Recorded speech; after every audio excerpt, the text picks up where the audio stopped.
Hello aspirants, welcome to daily news analysis of the Indian Express. I hope आप लोग की preparation बहुत अच्छी चल रही हो।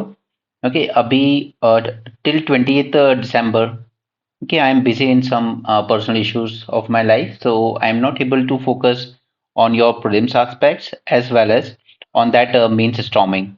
All right, and earlier I used to post you topics to do that brainstorming। उस पे अलग अलग डायमेंशंस पे आप सोचें जिस तरीके से आपको एग्जाम में मेंस में क्वेश्चन मिलते हैं। ओके, तो अभी मैं इस पे ध्यान नहीं दे पा रहा हूँ, but what I will be doing after 20th is that main storming में जब मैं आपको सुबह क्वेश्चन पोस्ट करता हूँ, ओके, फिर रात को हम उसको प्रॉपर वीडियो के थ्रू ही उसके सॉल्यूशन डिस्कस करेंगे। क्योंकि आप में से कुछ लिखते हैं कुछ नहीं लिखते हैं, at least I am not aware, मुझे ऐसे कोई आपकी तरफ से आंसर्स नहीं मिलते हैं। ओके, तो हम लोग ब्रेनस्टॉर्मिंग में हमेशा आपको 3 से 4 पॉइंट्स, 4 क्वेश्चंस पोस्ट करता हूँ रिलेटेड अलग अलग न्यूज़पेपर के आर्टिकल से, और फिर उसमें मैं आपको डायमेंशंस देता हूँ अलग अलग। ठीक है, तो आप लोग कोशिश करिए लिखने की। अगर नहीं लिख पाते हो तो फिर 20 दिसंबर के बाद से हम उसको वीडियो के थ्रू ही डिस्कस किया करेंगे, जैसे हम लोग मेंस लेक्चर करते हैं वैसे ही फ्लो चार्ट्स वगैरह के फॉर्म में। ओके, ताकि आपकी प्रिपरेशन इतनी होलिस्टिक बने कि वो पॉइंट्स आपके दिमाग में रहें। ओके, रट्टा ना मारना पड़े लास्ट मोमेंट पे, बल्कि उसके उस टॉपिक को लेकर अलग अलग डायमेंशन से आपकी एक अंडरस्टैंडिंग डेवलप हो सके। ठीक है, तो आफ्टर 20 दिसंबर हम वो शुरू कर देंगे। ठीक है, और प्रीलिम्स की तैयारी भी चल रही है और 1 जनवरी से प्रॉपर प्रीलिम्स का कोर्स स्टार्ट हो जाएगा। ओके, तो चलिए अभी हम इंडियन एक्सप्रेस शुरू करते हैं। तो ये सब तो काफ़ी चल रहा है, इसराइल और इनका ये तो पूरा। पहले तो क्या है कि ये नॉर्थ वाला जो गाजा था, इधर ही चल रहा था सारा ऑपरेशन, बट अब ये इजरायली फोर्सेस ग्राउंड पे आ गई हैं और ये साउथ की तरफ मूव कर रही हैं। शायद पूरा का पूरा गाजा ही कैप्चर करना चाहते हैं। एनीवे, हमारे काम की न्यूज़ है ये, डीप माइनिंग इन आर्कटिक। ठीक है, कोपेनहेगन कहाँ की कैपिटल है? नॉर्वे की। Norway minister minority left government वो सब छोड़िए। Okay, they are open to Arctic Ocean to seabed mineral exploration despite warnings by environmentalist group that it would threaten the biodiversity of vulnerable ecosystem in the area. Okay, और रही बात India की, तो हमने भी deep sea mining exploration शुरू किया है। ठीक है, उसके लिए हमने एक व्हीकल बनाया है, समुद्रयान। राइट, और क्यों? क्योंकि उसमें सबसे ज़्यादा हमें मिलते हैं पॉली मेटालिक नोड्यूल्स, ये हमारे लिए बहुत इंपॉर्टेंट है। एंड माना जाता है कि रेयर अर्थ एलिमेंट्स काफ़ी सारे मिल सकते हैं ओशियन बेड फ्लोर पर। नाउ वन मोर थिंग, कि देखिए इंडिया की कोस्ट लाइन अगर हम देखें तो ऑलमोस्ट 7,500 किलोमीटर से ज़्यादा है। क्लियर, बट इंडिया सबसे लीस्ट एक्सप्लोर्ड कंट्री मानी जाती है। कि हमने अपने रिसोर्सेज, सिर्फ मेनलैंड की बात नहीं कर रहे हैं, हम कोस्टल अपने ओशन जो हमारी ओशन का जो हमारा सी बेड है उसकी भी बात करें, तो हार्डली हमने आज तक अपना 1% जो फ्लोर है, ठीक है, ओशन फ्लोर इंक्लूडिंग आपका लैंड मास भी, ठीक है, हार्डली 1% इंडिया ने अपनी टेरिटरी को एक्सप्लोर किया है मिनरल्स के लिए। राइट, तो India is considered as a least explored country for the minerals. तो उम्मीद करते हैं कि हम हमारा जो डीप सी माइनिंग प्रोजेक्ट हम लोग शुरू कर रहे हैं ये कुछ अच्छे रिटर्न्स दे इंडिया को। ऑलराइट, बाकी सब ये वही डेली की बातें हैं, इनको हम अपने मीन्स के हिसाब से कवर कर चुके हैं। बॉल बाय बॉल कमेंट्री में मत जाना। Okay, this person Revanth Reddy, he is going to be next Telangana CM, so let's see how he function. And this is first time, okay, क्योंकि जब से आई थिंक तेलंगाना अलग हुआ है तब से it was KCR only who was ruling. Okay, so this is first time that Telangana is going to have a new CM. Anyway, यहाँ पर ये कंफर्म किया है यूएस ने कि हमने हमारे जो डेप्यूटी एनएसए हैं उन्होंने ये पन्नू का असैसिनेशन का जो प्लॉट था इसको डिस्कस किया था इंडियन ऑफिशियल के साथ, confirming that alleged plot to assassinate Khalistani separatist Gurpant Pannun were discuss in the meeting. Okay, and Indian official was involved in the foiled plot to assassinate Pannu on American soil. India's establishment of a committee of inquiry to investigate lethal plotting in United States। Okay, तो India ने इसके लिए committee बनाई है जो inquiry कर रही है कि यूएस के जो एलिगेशन हैं वो कितने सही हैं। यहाँ पर करनी सेना के चीफ हैं, उनको गोली मारी गई है घर पे। दिस वाज द पर्सन, क्योंकि ये कुछ असैसिनेटर्स जिन्होंने गोली मारी है। तो देखते हैं, पुलिस इन्वेस्टिगेट कर रही है, क्या निकल के आता है। नो सी, अपोलो हॉस्पिटल, क्योंकि हम सब जानते हैं काफ़ी फेमस है, बट यहाँ पर एक स्कैंडल आया है, कैश फॉर किडनीज। अब देखिए किडनी के जो लॉज है ना इंडिया में वो ये है कि अगर कोई किडनी डोनेट करना चाहता है आपको तो he should be your near relative, okay, और एटलीस्ट ए फ्रेंड। राइट। ताकि और ये लॉ क्यों बनाया गया, ताकि जो पुअर्स एंड वल्नरेबल्स हैं उनको प्रोटेक्ट किया जा सके। उनको इंड्यूसमेंट के नाम पर कि आपको इससे फाइनेंशियल बेनिफिट मिल जाएंगे, उनको कन्विंस ना किया जाए कि आप किडनी डोनेट कर दीजिए, एक रिच आदमी को आपको पैसे मिल जाएंगे। ठीक है, तो ये प्रोटेक्ट करने के लिए हम लोगों ने ये कंडीशंस लगाई थी। बट यहाँ पे क्या हुआ है कि म्यांमार से कुछ लोगों को लाया गया, उनकी किडनी डोनेट की गई एक रिच आदमी को, और वो रिच आदमी भी म्यांमार का ही है। ठीक है, मतलब दोनों यहाँ पर इस केस में इन्वॉल्व म्यांमार के थे। बट इंडिया का जो लॉ है उसका वायलेशन हुआ यहाँ पर, और इसमें ये अपोलो हॉस्पिटल का भी हाथ रहा है। ठीक है, क्योंकि देखिए जब भी फॉरेन नेशनल्स को इस तरह की सर्विस लेनी होती है ना, तो उनको उनकी जो एम्बेसी है वहां से सर्टिफिकेट लेना पड़ता है कि हाँ ये these people are near relative, okay, तो ये लोग किडनी डोनेट कर सकते हैं। तो हमारा ये बॉडी है national organ and tissue transplant organisation, इस बॉडी का नाम याद रखिए। इसके अंडर में आती है मिनिस्ट्री ऑफ हेल्थ के अंडर में। ओके, तो इसने एक प्रोब ऑर्डर की है in cash for kidney racket involving Myanmar national. ये रिपोर्ट किसने लीक की थी पहले? दी टेलीग्राफ ने, जो कि यूके का पेपर है। Now, villagers from Myanmar were brought to Delhi's Apollo Hospital and paid to donate their kidney to rich patients who was also from Myanmar. Now look at this. In India, organ transplantation law permits donation from near relative like sibling, parents, या spouse. Additionally, altruistic donation from friends and distant relatives are allowed, but strict measures are in place to verify that motivation is driven by care rather than financial gain. The aim is to safeguard the poor and vulnerable from potential exploitation. Now, under Indian law, patients are required to submit documents establishing the relationship between the donor and the patient.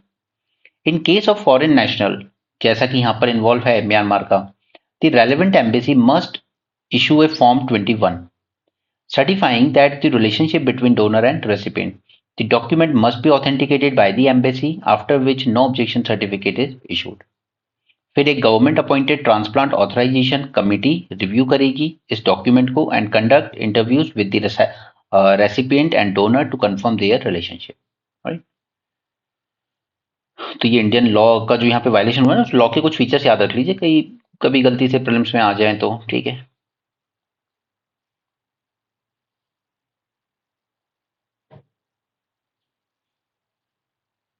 Alright. Kenya, Kenya को हम लोग ने कुछ line of credit दी है। ठीक है, एक तो देखिए इसकी लोकेशन देख लीजिएगा, जहाँ पे ये आपका इस तरह का अफ्रीकन कॉन्टिनेंट है। ठीक है, तो इधर कहीं आता है। ठीक है, तो इसकी लोकेशन याद रखिएगा। तो अल्टीमेटली क्या है, इंडियन ओशन रीजन का बॉर्डर स्टेट है। ठीक है, तो उसके साथ अच्छी रिलेशनशिप तो हमें चाहिए, ताकि हमारा जो इंडो पैसिफिक का गोल है किसको स्ट्रेंथन करना है वो हम कर सकें।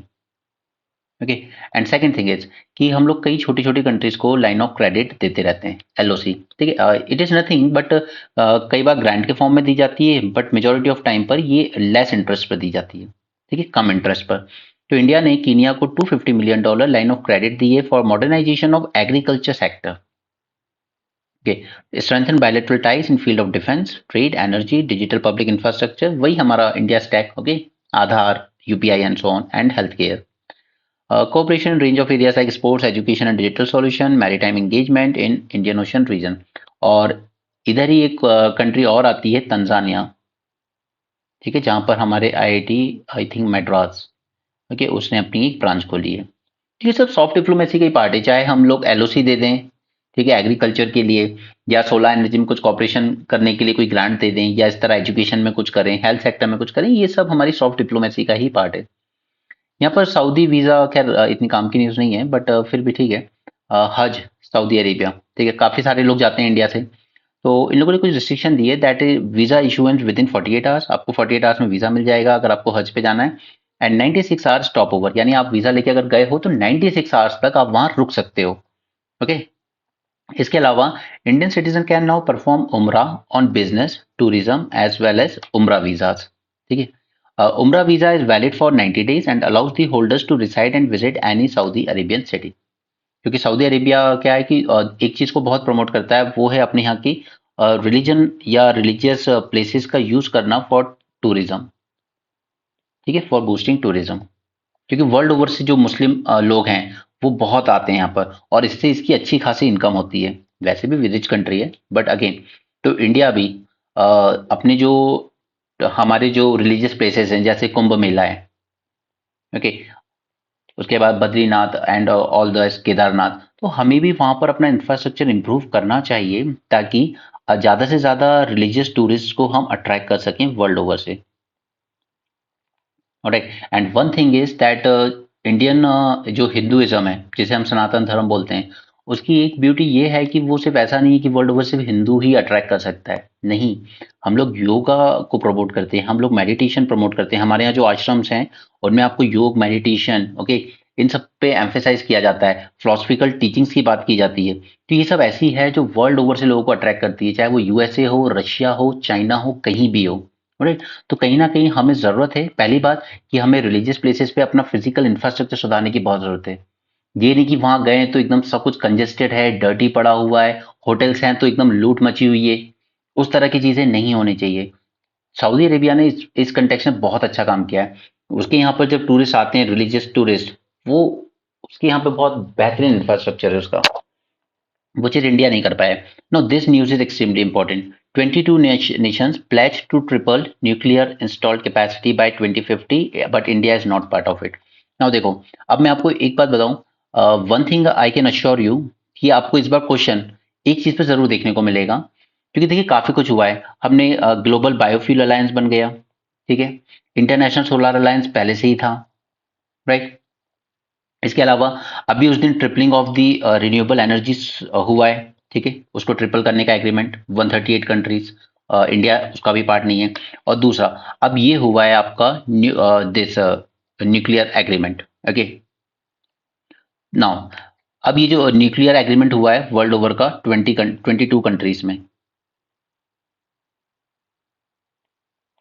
तो अब देखिए ये चार स्टेप जो हैं, इन चार स्टेप को जरा आप इस नजर से सोचिए। दिस सोलार एनर्जी, ठीक है, global biofuel alliance, triple the renewable energy and triple the nuclear power energy. ये चारों का एक कॉमन गोल क्या है? कॉमन गोल है transition, transition from fossil fuel based carbon emission economy to a clean fuel based economy. Right, now this will be your probable question for mains, ध्यान रखिएगा, ठीक है। उसमें यही सब चारों चीजें हाईलाइट करनी होंगी आपको, क्योंकि हम लोग जब इसकी बात करते हैं तो हम लोग हमेशा कहते हैं ग्रीन एनर्जी, ग्रीन एनर्जी की बात करें। एंड हाँ, one more thing, green hydrogen को लेकर भी उतना ही ज्यादा एंथुसियाज्म है वर्ल्ड ओवर। तो ये पांच जो स्टेप्स हैं ना, these are very crucial for transition world over, okay. So please इन पांचों पॉइंट्स पे अच्छे से ब्रेनस्टॉर्मिंग कर लो, इस पे बेस्ड क्वेश्चन जरूर मिलेगा आपको, एंड प्रॉपर 250 वर्ड में मिलेगा, ठीक है, क्योंकि इसमें इतना कुछ हुआ है डेवलपमेंट।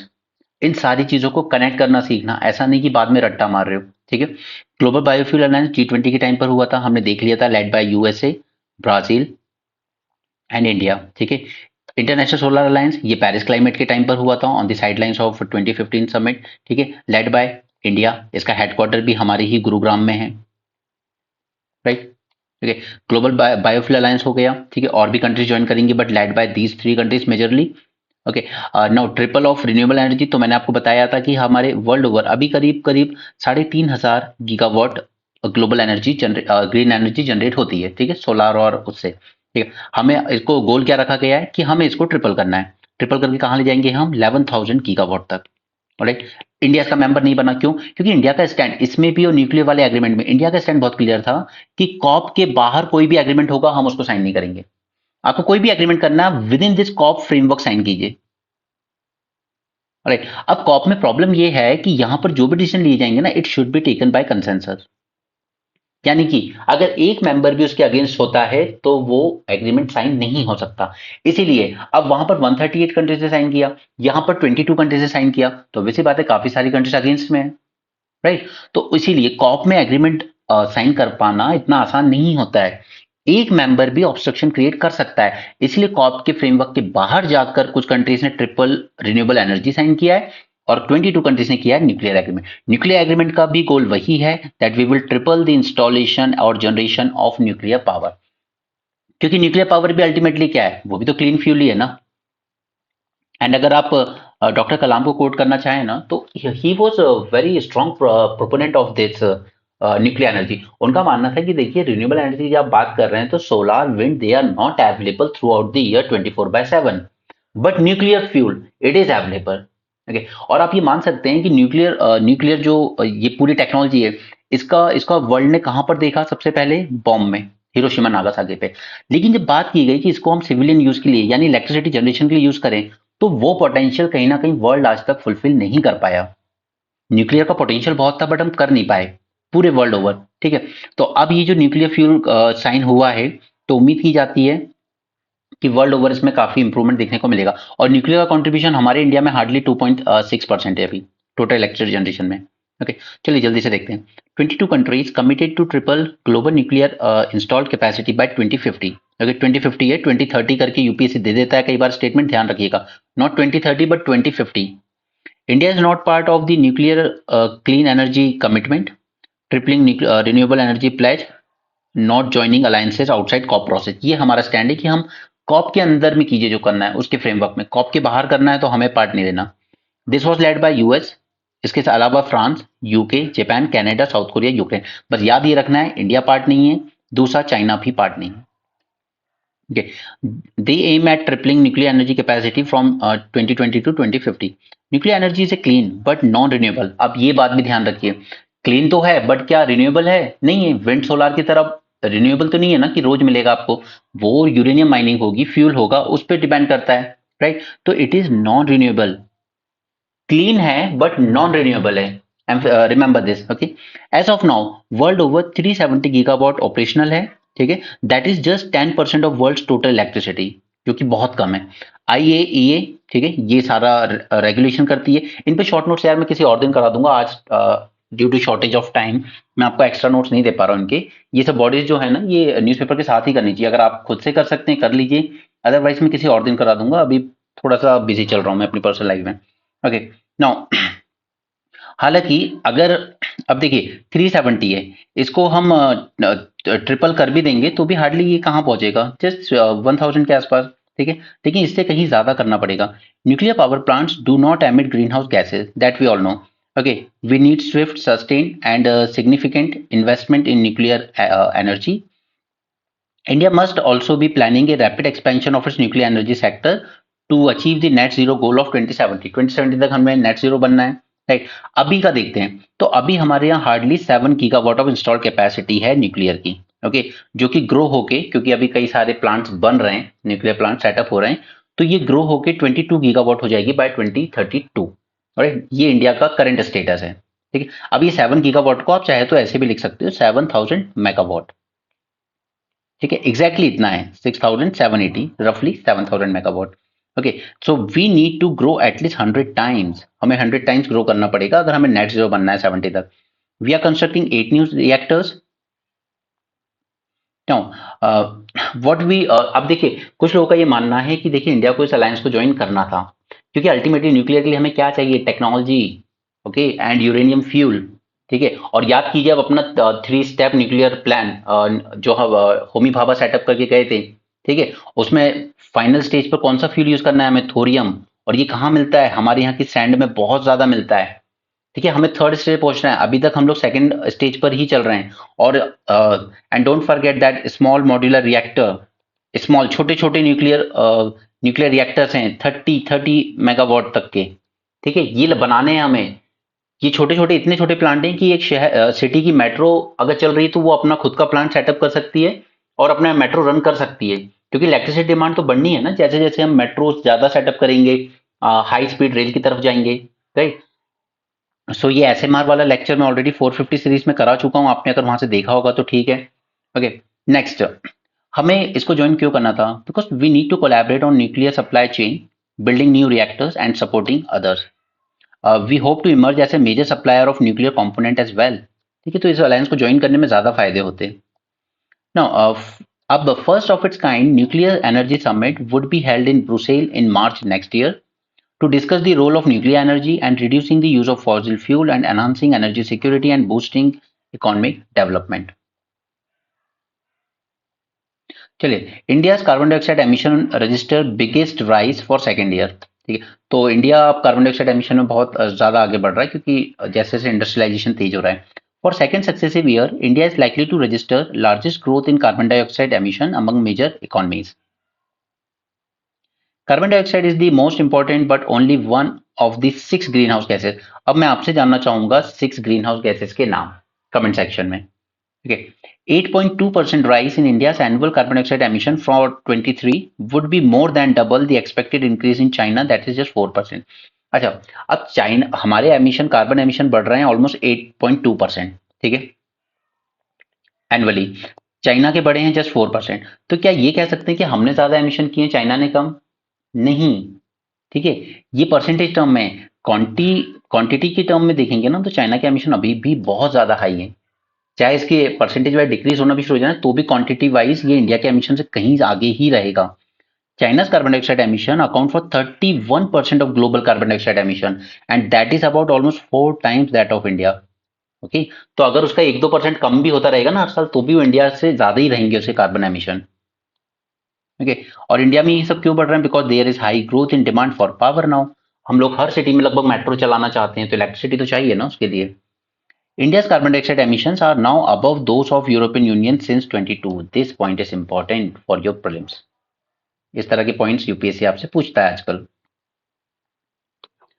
चलिए, अब जब इसका ड्राफ्ट तैयार किया जाएगा ना कॉप मीटिंग का, तो 3 कंटेंशियस इश्यूज हैं। सबसे पहला ग्रीन एनर्जी पर, दूसरा है फॉसिल फ्यूल के फेज आउट पर, और तीसरा है मीथेन पर। Now, tripling the capacity of renewable energy, phasing out of fossil fuels and targeted reduction of methane.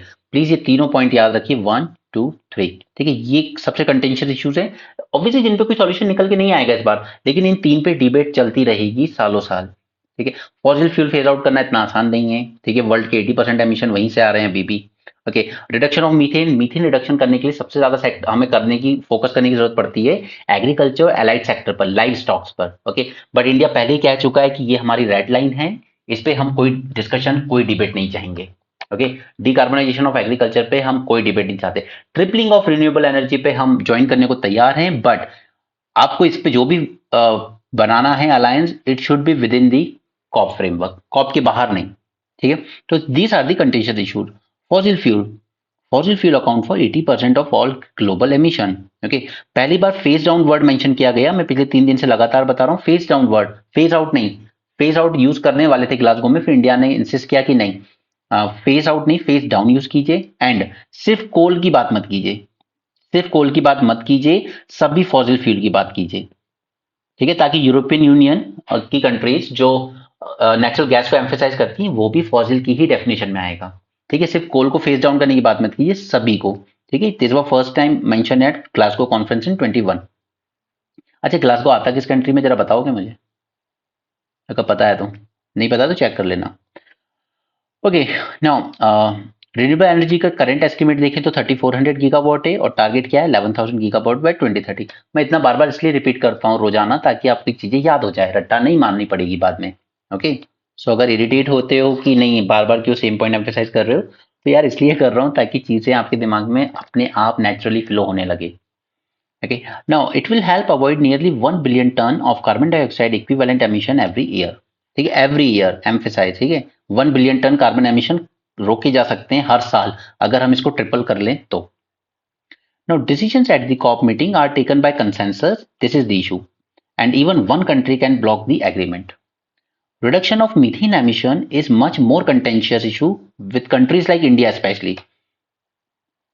क्योंकि वो एग्रीकल्चर से होते हैं सारे एमिशंस, मतलब सारे नहीं बट मेजोरिटी, ठीक है। Only for a few year, unlike ये जो मीथेन है ना, ये एटमोस्फेयर में सिर्फ कुछ साल रहती है, सिर्फ फ्यू ईयर, मगर इसका पोटेंशियल बहुत ज्यादा होता है वार्मिंग करने का। जबकि कार्बन डाइऑक्साइड भी survive for hundreds of year, लेकिन इसका पोटेंशियल मीथेन से थोड़ा कम होता है। ओके, नाउ सबसे ज्यादा मीथेन एमिशन होते हैं एग्रीकल्चर एंड लाइव स्टॉक से, ठीक है। A rapid phase out of unabated coal power this decade was also expected to be hotly contested. But India का एम्फेसाइज है कि सिर्फ कोल पे बात क्यों करनी है, पूरे फॉसिल फ्यूल पे बात करो फिर, क्योंकि यूरोपियन यूनियन को मिल जाती है यार वहाँ पे नेचुरल गैस, इंडिया को नहीं मिलती थी। ये महाराष्ट्र का बहुत अच्छा इनिशिएटिव है, transgender people to get free higher education in Maharashtra. Okay, Maharashtra government decided to provide free higher education for transgender people in public universities and affiliated colleges and state। और मैंने आपको पिछले सेशन में ट्रांसजेंडर एक्ट भी discuss कर दिया था पूरा, ठीक है, उसमें क्या क्या प्रोविजंस हैं और इनके साथ क्या क्या चैलेंजेस आते हैं ट्रांसजेंडर पीपल्स के साथ, ठीक है, वो सब हम पिछले सेशन में डिस्कस कर चुके हैं। पिछला इंडियन एक्सप्रेस का डिस्कशन देख लेना। नॉर्थ वर्सेस साउथ की, साउथ में कांग्रेस पकड़ बनती जा रही है और नॉर्थ में बीजेपी की पकड़ पूरी है, तो पॉलिटिकल इशू है, आपको पढ़ने की जरूरत नहीं है। एनसीआरबी का डेटा ये निकल के आया था, ठीक है, उसमें वही हर साल सेम चीजें ही आती हैं ऑलमोस्ट। डिस्टर्बिंग ट्रेंड रिवील करता है that crime against women, children, senior citizen, schedule caste, schedule tribe, उसमें हमेशा इंक्रीज देखने को मिलता है। एंड इसके साथ साथ साइबर क्राइम भी बढ़ते जा रहे हैं। Data record the incidence of registered crime not the actual number. अब देखिए इसमें जो आपको डेटा दिख रहा है ना, ये तो वो हैं जो केस रिपोर्ट हो चुके हैं, बट कई केस ऐसे भी होते हैं ना जो रिपोर्ट नहीं होते। जैसे आप लोग हो, आपको टेलीग्राम पे लोग कोर्स भेजते रहते हैं, अकेडमी का कोर्स ले लो, नेक्स्ट आईएएस का ले लो, ठीक है। कई बार आपके साथ फ्रॉड भी हो जाता है कि आपसे 2000 4000 रुपए ले लिए और कोर्स भी नहीं मिला, तो वो भी तो आपके साथ फाइनेंशियल फ्रॉड ही हुआ ना। बट आप नहीं रिपोर्ट करते हो कई बार कि अब इतने से के लिए कौन इतनी झंझट पालेगा, ठीक है। तो ये जो डेटा वगैरह आते हैं, उसी तरीके से क्राइम अगेंस्ट वुमेन के हों, चिल्ड्रन के हों, सीनियर सिटीजन के हों, कई बार सीनियर सिटीजन के अगेंस्ट डोमेस्टिक वायलेंस होता है, ये सब केस ऐसे होते हैं जो कई बार अनरिपोर्टेड चले जाते हैं। तो ये जो डेटा है ये तो सिर्फ रिपोर्टेड केसेस का है, रजिस्टर हुए हैं जो, तो सोचिए कि क्राइम तो और कितना आगे होगा। Now this data is valuable aid for policy makers and law enforcement agencies. Now अच्छा, पॉलिसी मेकर्स के लिए कैसे हेल्पफुल हो सकता है डेटा? ये हेल्पफुल ऐसे होता है, जैसे एनसीआरबी की डेटा की रिपोर्ट कहती थी कि more than 54% of domestic violence act, okay, domestic violence and dowry act, dowry cases, they ultimately found to be fake. अब यहाँ पर देखिए ये मैन वर्सेस वुमेन वाली बात नहीं है, क्योंकि देखिए जब भी इस तरह के फेक केसेस आते हैं डोरी के, तो उसमें जो बदनामी होती है वो सिर्फ किसी मेल की नहीं हो रही है, हस्बैंड की नहीं। अगर वो फेक केस है, मैं जेन्युइन केस की बात नहीं कर रहा हूँ प्लीज, मैं फेक केस की बात कर रहा हूँ। अगर वो केस फेक है, तो उस आदमी के साथ उसके घर में रहने वाली उसकी मदर, वो भी विमेन है, एंड उसके साथ रहने वाली उसकी सिस्टर, ठीक है, सपोज अगर उसकी शादी नहीं हुई है इनकेस अभी, तो उनकी भी रिस्पेक्ट दाव पे लगी होती है। Okay, so don't take these things, जो एनसीआरबी का डेटा खुद बोल रहा है कि 54% डॉरी केसेस आर फेक, तो it's not a case of man versus women. Okay, man के अगेंस्ट केस हो रहा है तो उसकी पूरी फैमिली के अगेंस्ट भी हो रहा है, उसकी बहन की रिस्पेक्ट भी वहां दाव पे लगी हुई है। So the thing is that right is right and wrong is wrong. Okay, it's not man versus women sort of thing, but जो डेटा हमारे सामने निकल के आता है, एटलीस्ट ये पॉलिसी मेकर्स के लिए एक आई ओपनर का काम तो करता है। ये इसी के लिए सुप्रीम कोर्ट ने कई बार गाइडलाइंस दी है कि जब भी इस तरह के डॉरी के केसेस आएंगे, तो पहले तो ये था कि डायरेक्ट अरेस्ट करने आ जाती थी पुलिस, बट सुप्रीम कोर्ट ने गाइडलाइन दी कि नहीं, इस तरह का नहीं, पहले आप एक प्रिलिमिनरी इंक्वायरी कंडक्ट कीजिए, ठीक है, पूछताछ कीजिए, फिर जब आपको लगे कि केस जेन्युइन है, उसके बाद ही आप अरेस्ट कीजिए। ओके, क्योंकि कई बार क्या हुआ है, ऐसे केसेस आए जब अरेस्ट कर लिया जाता है पूरी फैमिली को, पूरे मोहल्ले के सामने, पूरे शहर के सामने, न्यूज़पेपर में भी आ जाएगा अगले दिन, पूरा आपकी रिस्पेक्ट का पूरा दिवाला निकल चुका होता है, ठीक है, पूरी फैमिली का। अब अगर कल को बाद में वो केस फेक भी आ जाए, तो भी जो रिस्पेक्ट जा चुकी है ना, वो नहीं आएगी दोबारा। वो आप उस घर में जो बेटी थी उसकी शादी में भी वो दिक्कतें आएंगी, कि वो रिस्पेक्ट दोबारा नहीं आ सकती। इसलिए सुप्रीम कोर्ट ने इस तरह की गाइडलाइंस दी है that there should be a preliminary inquiry before arrest. But the thing is कि अभी तक लॉ में उसको प्रॉपर्ली इंक्लूड नहीं किया गया है। तो ऐसे डेटा जो होते हैं इस तरह के, ये पॉलिसी मेकर को आइडिया देते हैं कि हमें इसको दोबारा रिव्यू करने की या चेक करने की जरूरत है। Clear? Now prioritising the anxieties of senior citizen, इनके अगेंस्ट बहुत डोमेस्टिक वायलेंस देखने को मिल रहा है आजकल। ओके, बहुओं से भी परेशान है, कई जगहों पर बेटों से भी परेशान है, ऐसे कई वीडियो सर्कुलेट होते रहते हैं सोशल मीडिया पर। Making homes and education institutions and public spaces safe for children. अब जैसे अभी 2 दिन पहले ही हमने इंडियन एक्सप्रेस में देखा था, जहां पर एक छोटे से बच्चे को, क्लास 4 का बच्चा, ठीक है, उसको 104 टाइम्स वो जो ज्योमेट्री बॉक्स का होता है ना, क्या बोलते हैं उसको, आई डोंट रिमेम्बर, ओके, वो पॉइंटेड, ओके, वो 144 टाइम्स उस बच्चे को चुभाया गया, ठीक है, और ये क्लास 4 के बच्चों ने किया, कहाँ से सीखा पता नहीं, बट स्कूल ने इसके सीसीटीवी फुटेज देने से मना कर दिया। राइट, तो जरूरी है कि बच्चों के लिए पब्लिक स्पेस, चाहे वो पार्क हो, ठीक है, एजुकेशन इंस्टीट्यूशन, स्कूल्स हो, या कि इवन घर भी हो, इनको ज्यादा सेफ बनाने की जरूरत है हमें। नाउ अब सिटी लेवल की बात करें, जैसे दिल्ली चंडीगढ़ हो गए, तो वहां पर तो फिर भी अवेयरनेस ज्यादा होती है लोगों में, तो रिपोर्टिंग हो जाती है केसेस की, increase presence of law enforcement agencies या सिटीजन सेंट्रिक इनिशिएटिव्स। बट दूसरे स्मॉल टाउन्स में काफी सारी अंडर रिपोर्टिंग रह जाती है। Women, for example, find it very difficult to report abusers in their close circles like family relatives. ठीक है, don't take it again personally, but कई बार अगर लाइक जैसे जीजा साली, ऐसे में कई बार ऐसा हैरेसमेंट हो जाता है, बट जस्ट बिकॉज कि यार इससे बहन की लाइफ पे असर पड़ेगा, फैमिली रेपुटेशन पड़ेगा, तो कई बार ये जो क्लोज सर्कल में जो हैरेसमेंट के केस होते हैं ना, वो रिपोर्ट नहीं होते हैं। Now, the extent of violence against children is likely to be greater than estimated by the Bureau. It did not capture the socio-economic causative factor. The people from marginalized social group are often pressured into not reporting crime against them, especially Dalits and tribal. गांव में कई बार इनके साथ गलत हो भी जाता है तो उसके बाद फिर प्रेशर डाला जाता है उल्टा पंचायत की तरफ से, हो गई कोई बात नहीं, भूल जा, रिपोर्ट नहीं करना, ठीक है, नहीं तो और बुरा होगा। इस तरह की चीजें होती हैं गांव में। The NCRB must sharpen its methodologies and make it report more nuance. रही बात साइबर क्राइम की, तो इनको भी टेक्नोलॉजी अडॉप्ट करनी चाहिए ताकि जो न्यू चैलेंजेस इमर्ज हो रहे हैं उनको बेटर हैंडल किया जा सके। इन भाई साहब ने लिखा है इंडिया और यूके के कॉपरेशन को कि हम लोग क्लीन एनर्जी में कैसे कॉपरेट कर सकते हैं दोनों कंट्रीज। ओके, तो now here there has been progress on climate in recent years. First, rapid growth in renewable energy, greater long-term clarity through many countries' ambitious net zero commitment, and इसके अलावा भी अभी भी लाइव्स और biodiversity को loss हो रहा है। ओके, आईपीसीसी का कहना है that India is one of the most vulnerable countries to climate change with projected drop in crop production, example heat wave of Punjab, ठीक है, 20% डिक्रीज हुआ था हमारे वीट प्रोडक्शन में, फेब्रवरी में आई थी।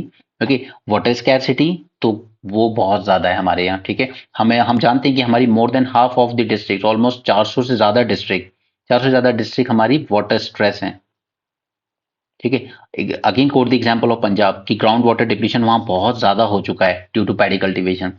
इंक्रीज सी लेवल राइजेस, तो कोस्टल इंडिया की कोस्ट सबसे ज्यादा वल्नरेबल मानी जाती है world over. Okay, extreme heat stress, तो तेलंगाना हैदराबाद में हीट वेव्स की वजह से भी काफी सारी डेथ रिपोर्ट की गई थी। ठीक, हर एक चीज से रिलेटेड कुछ ना कुछ एग्जांपल दिमाग में रखा करो, आपका आंसर बहुत अच्छा बनेगा।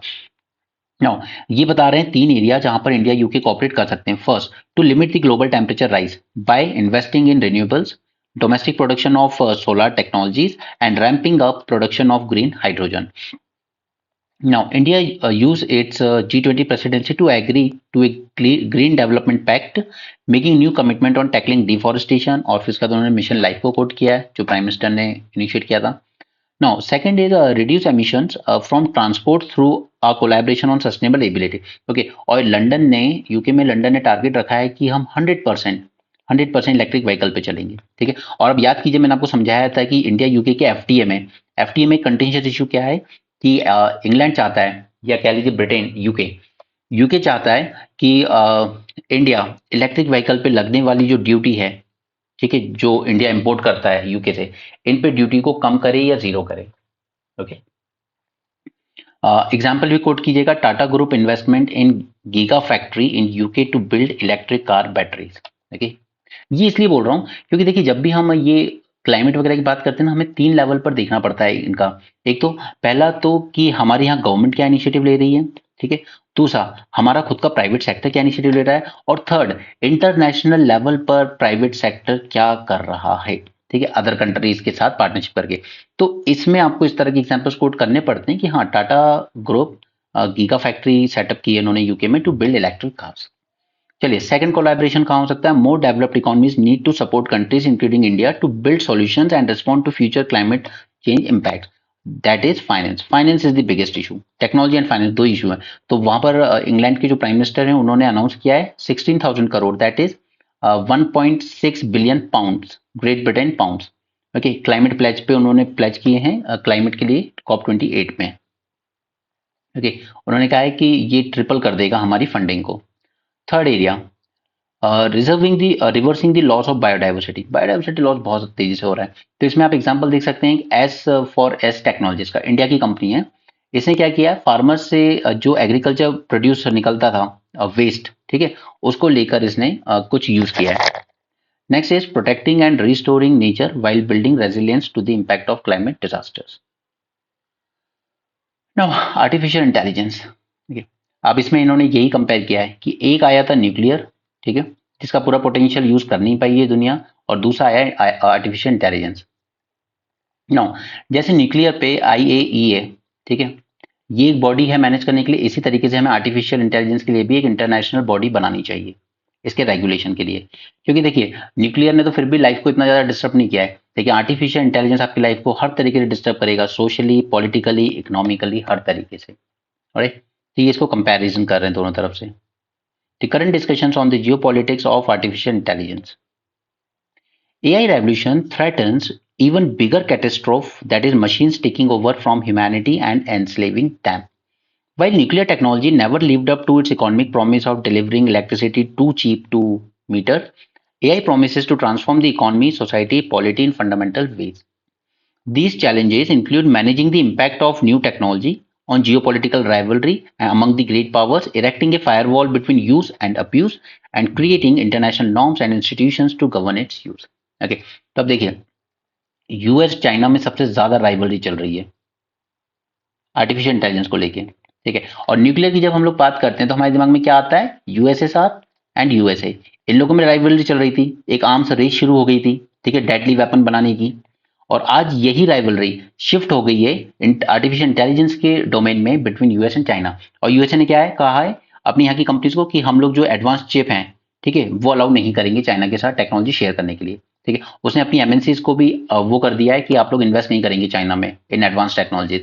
दूसरा, इन्होंने अपने यहाँ खुद चिप कंपनीज को सब्सिडी दी है बिलियंस ऑफ डॉलर की कि आप अमेरिका में ही बनाइए।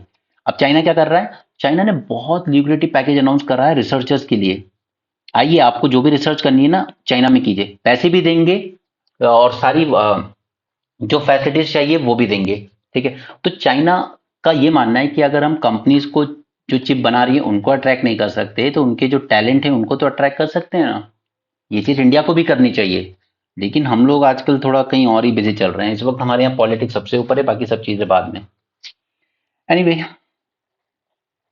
चलिए हाँ इस पॉइंट को फिर से देखते हैं। तो आर्टिफिशियल इंटेलिजेंस में हमारे पास चैलेंज क्या आ रहे हैं, फर्स्ट कि हमें पहले तो इसका इम्पैक्ट को मैनेज करना होगा कि ये लोगों की जॉब्स ना खा जाए, ओके, या कहीं इतने ज्यादा डेवलप ना हो जाए कि वो इंसान को पूरी तरह से रिप्लेस कर दे, ओके। और इस पे जियोपॉलिटिकल राइवलरी जैसे यूएस चाइना की चल रही है, इस तरह की चीजों को कैसे मैनेज करेंगे, इसकी यूज और अब्यूज को मैनेज करना है कि हमें यूज तो करना है लेकिन इसका अब्यूज ना हो पाए। जैसे मिलिट्री में यूज करना चाह रही है यूएस चाइना दोनों यूज कर रहे हैं मिलिट्रीली, ठीक है, तो वो वॉर को और डेडली बना देंगे। Third is creating international norms and institutions to govern its use. अभी हम देखेंगे एक इंस्टीट्यूशन बनाने की जरूरत है हमें। सो मैनी डिमांड की there should be a ban on military use of AI or at least a freeze on research and development until there is a better assessment of the technology at hand. Now Washington and Beijing में ये rivalry चल रही है इस वक्त। US China agreement on AI are viewed as critical for the management of new technological revolution. Both sides are moving vigorously to develop the military use of AI, ठीक है। दोनों एग्रीमेंट तो करते हैं लेकिन उसके बाद भी दोनों मिलिट्रीली इसको यूज करने के लिए प्रमोट कर रहे हैं। Washington is taking range of steps to slow Beijing's development of AI by choking off supply of advanced chips and chip fabrication equipment, ठीक है। तो ये सारे वही पॉइंट्स हैं जो हम लोग बार बार एम्फेसाइज करते हैं न्यूज़पेपर डिस्कशन। इसलिए मैं एम्फेसाइज करता हूँ या कितना भी बिजी हो ना लाइफ में, न्यूज़पेपर मत छोड़ना, किसी भी दिन न्यूज़पेपर स्किप मत करना, वो बहुत जरूरी है, वरना लिंक टूट जाता है आपके दिमाग का। Now, manage the potential negative consequences of AI revolution. First, सबसे पहले हमें सेटअप करनी चाहिए एक international agency for artificial intelligence, that is AIAAI। अब ये ऐसे फ्यूचरिस्टिक जो वे फॉरवर्ड होते हैं ना सजेशंस, ये बहुत इंपॉर्टेंट रोल प्ले करते हैं आपके आंसर्स को बेटर दिखाने में कि आप कितना बढ़िया सोच रहे हो, right. So we need to setup an international agency for artificial intelligence on lines of IAEA। IAEA setup किया गया था 1957 में to regulate the use of nuclear energy. US is focused on building like-minded coalitions against China. Okay, one such initiative was GPAI, that is Global Partnership for Artificial Intelligence, which has 28 members.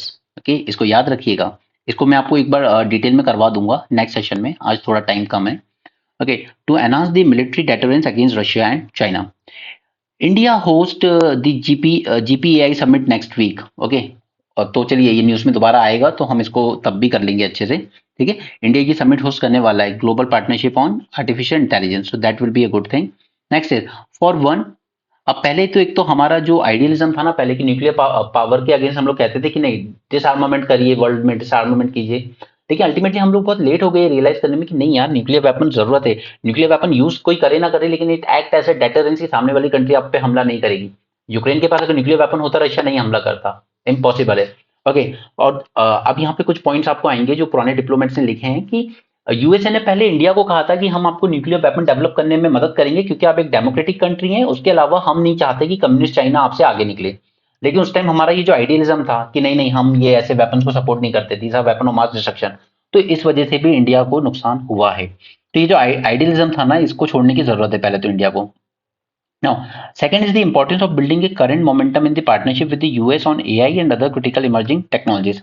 अब देखिए यहाँ पर ये farmer diplomat है महाराज कृष्ण रसगोत्रा, ठीक है। तो इनका कहना है कि जॉन एफ कैनेडी जो यूएस के प्रेसिडेंट थे, he sent a hand written note in early 1960s to help India build a nuclear weapon. The idea was to ensure that democratic India beat People's Republic of China in race to become first Asian country to possess nuclear weapon. अब अगर इन diplomat का कहना सही है, इनकी बात सच है, तो इंडिया ने बहुत बड़ा ब्लंडर किया है। ओके, हमने तो खुद चाइना को थाली पे रख के दे दिया, लीजिए एशिया की लीडरशिप, अगर ये बात सच है तो।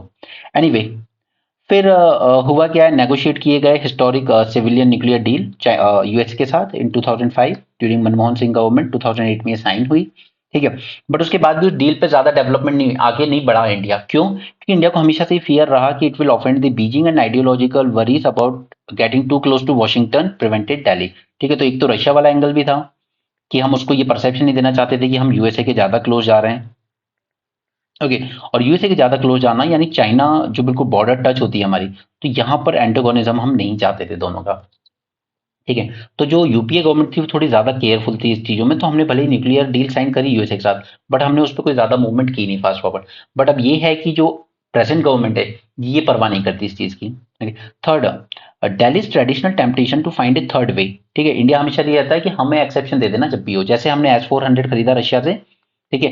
तो यूएसए ने कहा हम कार्डसा में वो डाल देंगे, ठीक है, जो कंट्री वेपन खरीदेगी रशिया से, बट इंडिया को एक्सेप्शन दे दिया उन्होंने, ठीक है।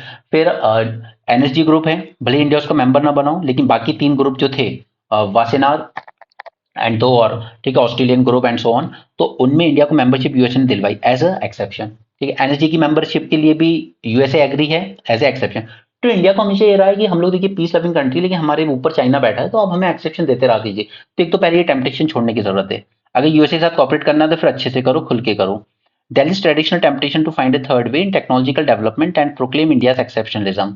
ठीक है, while the application is country specific, context dependent, science and technology are universal. तो आप हमेशा exception की उम्मीद ना करें।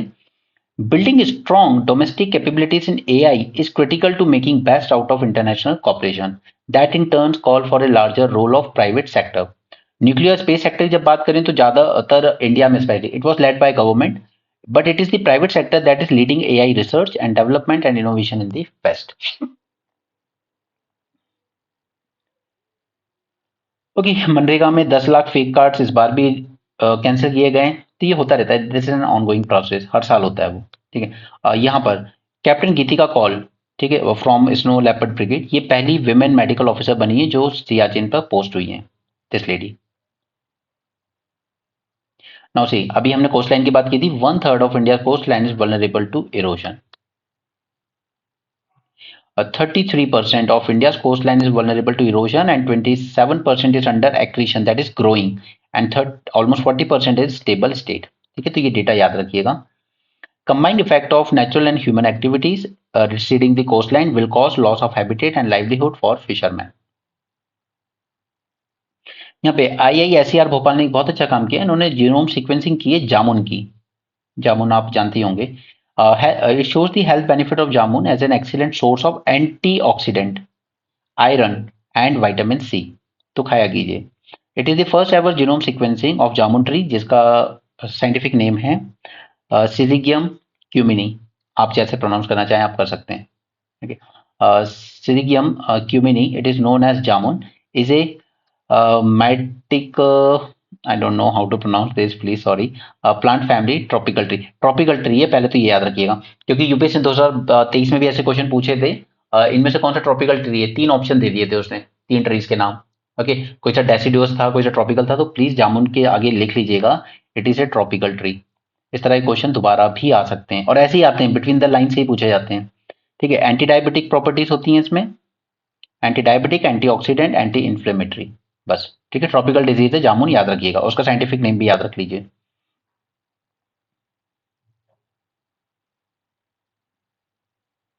तो ये सब वो है यार कि सेंसेक्स कैसे रिएक्ट करता है इलेक्शन के रिजल्ट पे, वो सब हमारे काम का नहीं है। फ्लड वगैरह की बात है, नॉट इम्पोर्टेंट। फ्लड पे रिलेटेड बस हमें एक मेंस के लिए तैयार करना है पूरा डिटेल में, और कुछ नहीं।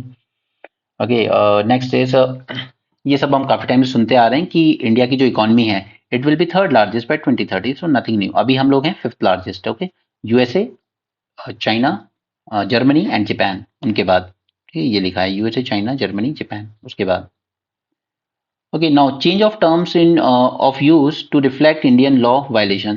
तो ये वही है, डिफेक्स वगैरह को कब करेंगे। To curb the spread of deepfakes on the internet, centre has warned big tech social media companies to modify terms of use.